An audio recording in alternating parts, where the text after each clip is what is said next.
Bonjour à tous et bienvenue sur le congrès de l'ESC qui se déroule à Barcelone.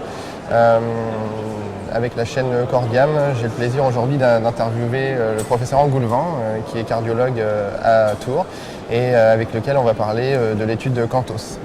Bonjour Denis. Bonjour.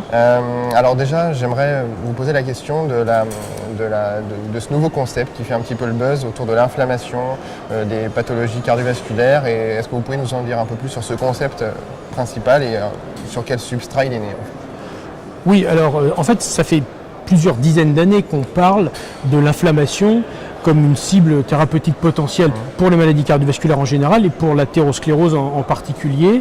Et le buzz cette année à l'ESC, c'est parce que c'est pour la première fois que nous avons à notre disposition les résultats d'un essai thérapeutique à grande échelle qui a testé justement une modulation de l'inflammation en prévention des récurrences d'accidents coronariens, d'événements cardiologiques majeurs chez des patients qui avaient fait un infarctus du myocarde, donc qui sont des patients à haut risque.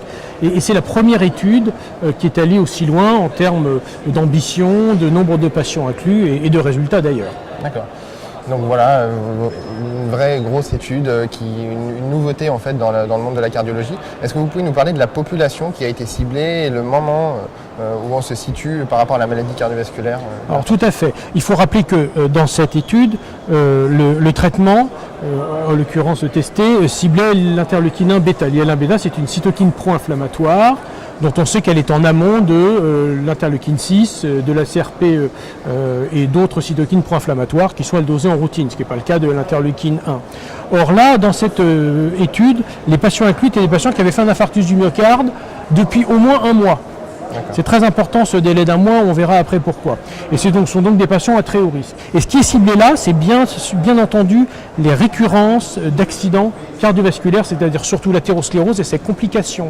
On n'est pas, comme d'autres d'ailleurs l'explorent, dans la modulation du remodelage post-infarctus du myocarde. On sait que l'infarctus entraîne une inflammation très importante, et là les investigateurs se sont placés un mois après l'infarctus pour s'affranchir de cette phase cytokinique importante. Pour être inclus, les patients doivent avoir fait un infarctus depuis au moins un mois, et avoir un taux de CRP hypersensible dans le sang supérieur ou égal à 2 mg par litre, c'est-à-dire ce sont des patients qui ont fait un phénotype d'inflammation chronique, modéré certes, mais supérieur à la moyenne, ces chiffres étant tirés d'études plus anciennes, notamment sur les hypolipémiants. D'accord. Et donc on a vu un petit peu l'organisation de cette étude. Est-ce que vous pouvez maintenant nous parler des résultats et est-ce que les résultats sont encourageants? Alors les résultats de CANTOS, ils sont tonitruants. Alors dans l'étude, on comparait donc le canakinumab, donc l'inhibiteur de l'IL-1 bêta, au placebo. Il y avait 3 bras parce qu'ils ont testé 3 doses de canakinumab, des raisons pharmacologiques dans lesquelles on ne va pas rentrer.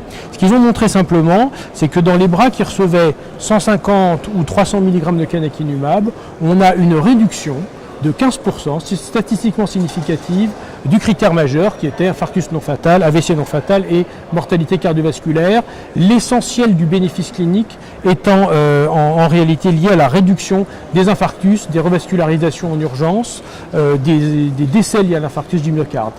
Pas de baisse des AVC, pas de baisse de la mortalité totale, enfin pas de baisse statistiquement significative parce qu'elle baisse quand même de l'ordre de 10%, mais sans atteindre le seuil de signification statistique. Donc des résultats extrêmement encourageants pour ce nouveau concept thérapeutique.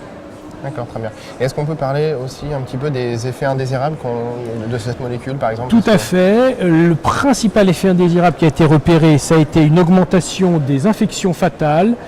Le nombre d'infections fatales est très faible, mais il y a une augmentation statistiquement significative en défaveur, cette fois-ci, du canakinumab, et elle est expliquée, entre autres, par une augmentation des leucopénies.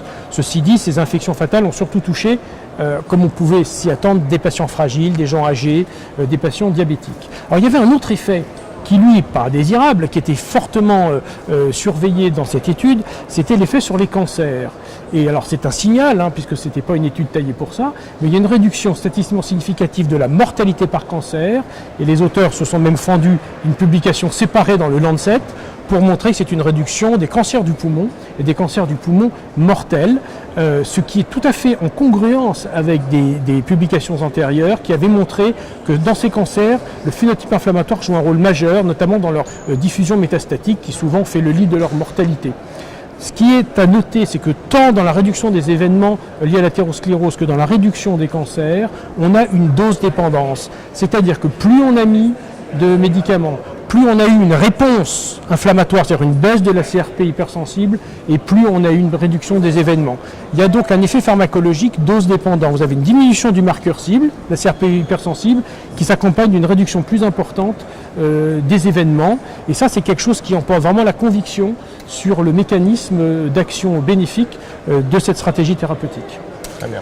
Donc pour la première fois, on touche du doigt une stratégie thérapeutique qui pourrait, via l'inflammation, combattre les maladies cardiovasculaires, et c'est la première étude thérapeutique qui montre... C'est effectivement une étude qui valide enfin le concept que moduler l'inflammation, parce que l'IL-1β ne résume pas à lui seul toute l'inflammation, c'est une partie de l'inflammation de ce qu'on appelle le système immunitaire inné. Il y en a d'autres voies de l'inflammation sont impliquées dans les réponses immuno-inflammatoires, mais en tout cas, moduler l'inflammation, la réduire par certains aspects, peut réduire le taux d'événements, c'est très encourageant. D'autres études sont attendues d'ailleurs sur ce même thème dans les mois et les années qui viennent. Très bien, merci beaucoup. Je vous en prie.